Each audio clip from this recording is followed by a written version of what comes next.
أعوذ بالله من الشيطان اللعين الرجيم بسم الله الرحمن الرحيم إن إلى ربك الرجع أرأيت الذي ينهى عبدا إذا صلى أرأيت إن كان على الهدى أو أمر بالتقوى اللهم صل على محمد وآل محمد وعجل فرجهم السلام علیکم ورحمۃ اللہ وبرکاتہ۔ اللہ تبارک و تعالیٰ کا شکر ہے کہ میں نے سورہ علق جو قرآن مجید کا 96 نمبر کا سورہ ہے اس کی چند آیات کی تلاوت کا شرف حاصل کیا۔ آیت نمبر 8 کا ترجمہ یہ ہے: حالانکہ اسے لازمی طور پر آپ صلی اللہ علیہ وسلم کے پالنے والے مالک ہی کی طرف پلٹ کے جانا ہے۔ آیت نمبر 9 کا ترجمہ یہ ہے کہ تو کیا تم نے اس شخص کو دیکھا جو روکتا ٹوکتا اور منع کرتا ہے۔ آیت نمبر 10 کا ترجمہ یہ ہے کہ خدا کے ایک بندے کو جب وہ نماز پڑھتا ہے۔ آیت نمبر 11 کا ترجمہ یہ ہے تمہارا کیا خیال ہے کہ اگر وہ نماز پڑھنے والا بندہ سیدھے اور صحیح راستے پر ہے۔ آیت نمبر 12 کا ترجمہ یہ ہے اور وہ لوگوں کو تقویٰ یعنی خدا سے ڈرنے اور برائیوں سے بچنے کی ترغیب دیتا ہے۔ مطلب یہ کہ آدمی کی حقیقت تو صرف اتنی سی ہے کہ وہ جمے ہوئے نجس خون سے بنا اور وہ جاہل محض تھا، کہ خدا نے اس کو علم دیا، پھر مال و دولت اولاد دی تو وہ مغرور ہو گیا اور اپنی حقیقت کو بھول بیٹھا اور سرکش ہو گیا، جبکہ اول بھی خدا ہی نے اسے پیدا کیا ہے اور آخر کار اسے خدا ہی کے پاس جانا ہے۔ اس وقت تکبر اور خدا فراموشی کی پول کھلے گی۔ شیخ الاسلام عثمانی نے اپنی تفسیر روح البیان میں لکھا: ذرا اس انسان کی سرکشی کی انتہا تو دیکھو کہ اسے خود تو خدا کے سامنے جھکنے کی توفیق نہیں ہے۔ کوئی دوسرا بندہ اگر خدا کے سامنے جھکتا ہے تو اسے وہ بھی برداشت نہیں کر سکتا۔ یہ ابو جہل جیسوں کی طرف اشارہ ہے۔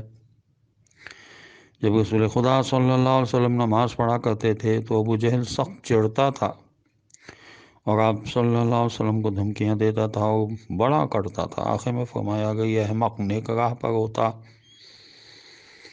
تو لوگوں کو بھلے کام سکھاتا تو کیا اچھا ہوتا۔ اب جو اس نے ہم سے منہ موڑا تو ہمارا کیا بگاڑا، خود اپنے کو تباہ کر دیا۔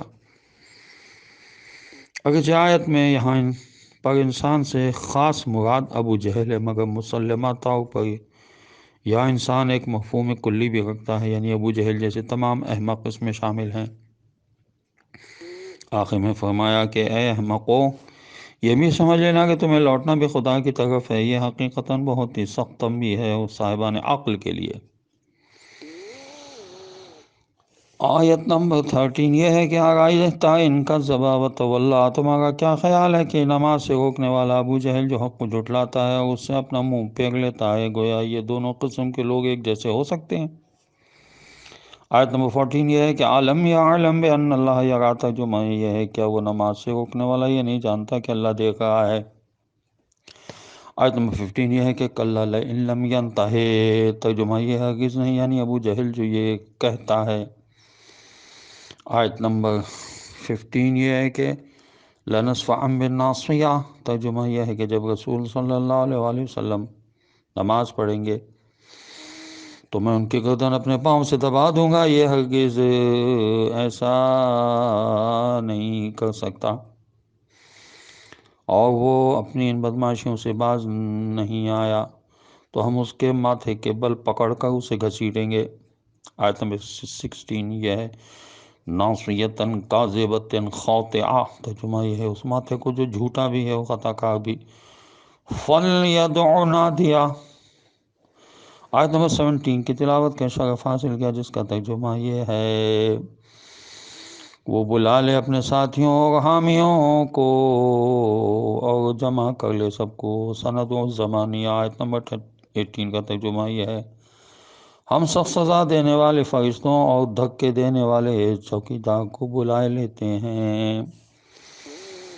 اب میں اس سورہ مبارکہ کی آخری آیت یعنی آیت نمبر 19 کی تلاوت کروں گا، جس کو سننے کے بعد سننے والے کو بھی سجدہ کرنا چاہیے اور پڑھنے والے کو بھی سجدہ کرنا چاہیے، کیونکہ یہ سجدہ واجب ہے۔ ارشاد ہوتا ہے کلا لا تطیعہ واسجد واقترب سجدت لک یا رب تعبدا وقا مستكبرا ولا مستنكفا انا عبد ذلیل خائف بک مستجیر۔ میں نے سجدہ کیا اور ذکر سجدہ بھی کیا۔ اس آیت کا ترجمہ یہ ہے ہرگز نہیں، یعنی ہم اس سے ہرگز نہیں چھوڑیں گے، آپ صلی اللہ علیہ وسلم اس کی بات ہرگز نہ مانیے گا۔ اپنے مالک کی بارگاہ میں سجدہ کیجیے، اس کا قرب حاصل کیجیے۔ ابو جہل نے جب جناب رسول خدا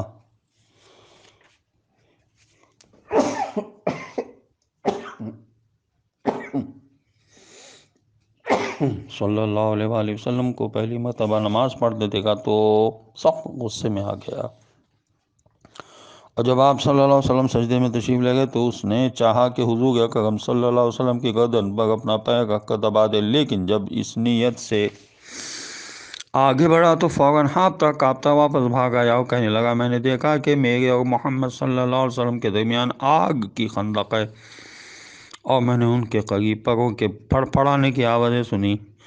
بعد میں حضور اکرم صلی اللہ علیہ وسلم نے فرمایا، اگر ابو جہل اور آگے بڑھتا تو ملائکہ اس کی بوٹیاں نوچ ڈالتے۔ یہ تفسیر مجموع البیان میں لکھا ہے۔ غرض آیت کا مطلب یہ ہے کہ اگر ابو جہل اپنی حرکتوں سے باز نہ آیا اور اسی حالت میں مر گیا تو قیامت کے دن ہم اس کو پیشانی سے پکڑ کر جہنم میں پھینک دیں گے۔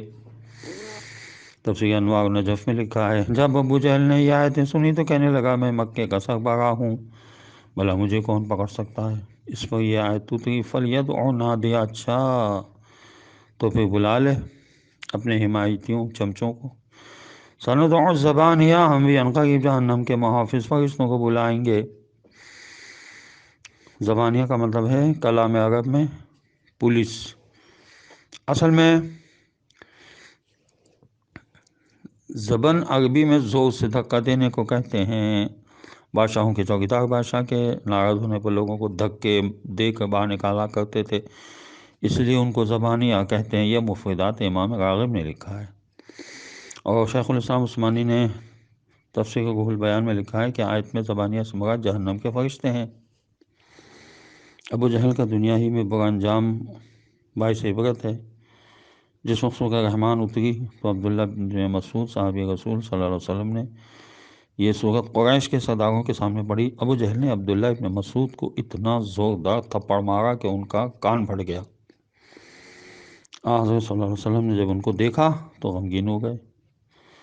جبریل امین علیہ السلام نے آ کر خبر دی کہ عنقریب ابو جہل کو اس کا انجام معلوم ہو جائے گا۔ چنانچہ جنگ بدر میں ابو جہل زخمی پڑا ہوا تڑپ رہا تھا اور عبداللہ ابن مسعود اس کے سینے پر چڑھے بیٹھے تھے۔ ابو جہل نے کہا، اے حقی چرواہے، تو اتنے بلند مقام پر چڑھ گیا؟ عبداللہ ابن مسعود نے فرمایا، اسلام ہی بلند ہو جائے گا، اسلام پر کسی چیز کو برتری یا بلندی حاصل نہیں ہو سکتی۔ ابو جہل نے کہا، آپ نے دوست محمد صلی اللہ علیہ وسلم سے کہہ دینا کہ تو میری زندگی میں کوئی شخص اس سے زیادہ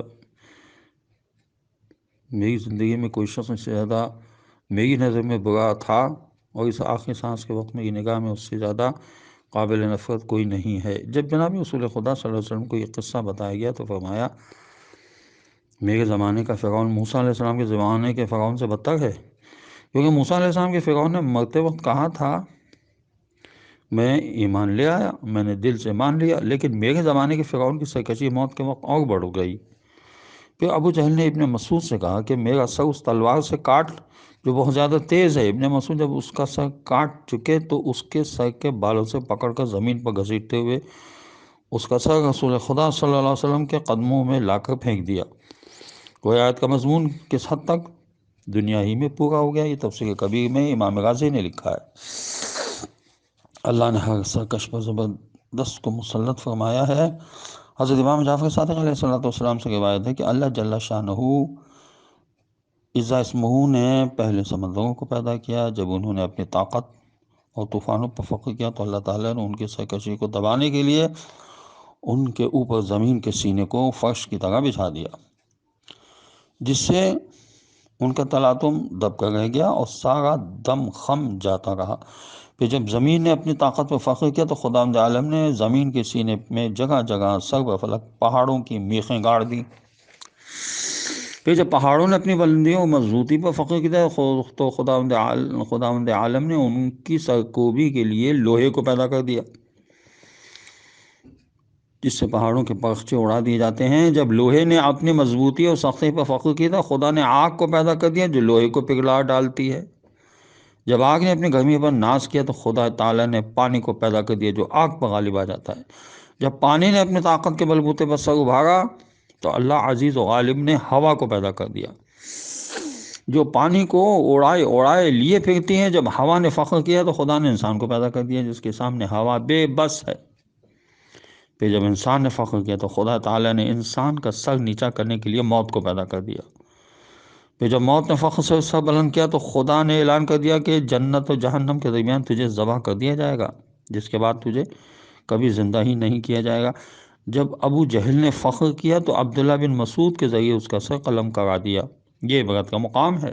یہ اعلان سن کر موت خدا کے خوف سے لرزتی رہتی ہے۔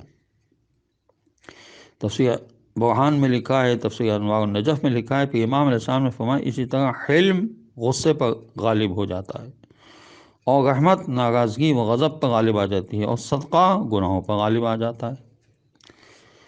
یہ جو صحیح مسلم میں لکھا ہے کہ وَاسْجُدْ وَاقْتَرِب، تو جناب رسول خدا صلی اللہ علیہ وسلم نے فرمایا بندہ سب سے زیادہ اپنے پالنے والے مالک سے اس وقت قریب ہوتا ہے جب وہ اس کی بارگاہ میں سجدہ کرتا ہے۔ یہ روایت بھی آئی ہے کہ جناب رسول خدا صلی اللہ علیہ وسلم جب یہ آیت پڑھتے تھے تو سجدے میں گر جاتے تھے اور حالت سجدہ میں اس آیت کو پڑھتے تھے۔ تفسیر فصل الخطاب میں لکھا ہے علامہ علی نقی صاحب نے کہ فقہ جعفری کے مطابق 34 جگہیں جہاں سجدہ کرنا واجب ہے، قرآن میں 4 جگہ سجدہ کرنا واجب ہے۔ خداوند عالم کی بارگاہ میں دعا ہے کہ پروردگار ہمیں قرآن پڑھنے، سمجھنے اور اس پر عمل کرنے کی توفیق نصیب کرے۔ وارث قرآن حضرت امام زمانہ عجل اللہ تعالیٰ فرجہ شریف کا جل ظہور ہو، پروردگار ہمیں ان کے اعوان و انصار میں شامل ہونے کی توفیق عطا فرما دے۔ السلام علیکم ورحمۃ اللہ وبرکاتہ۔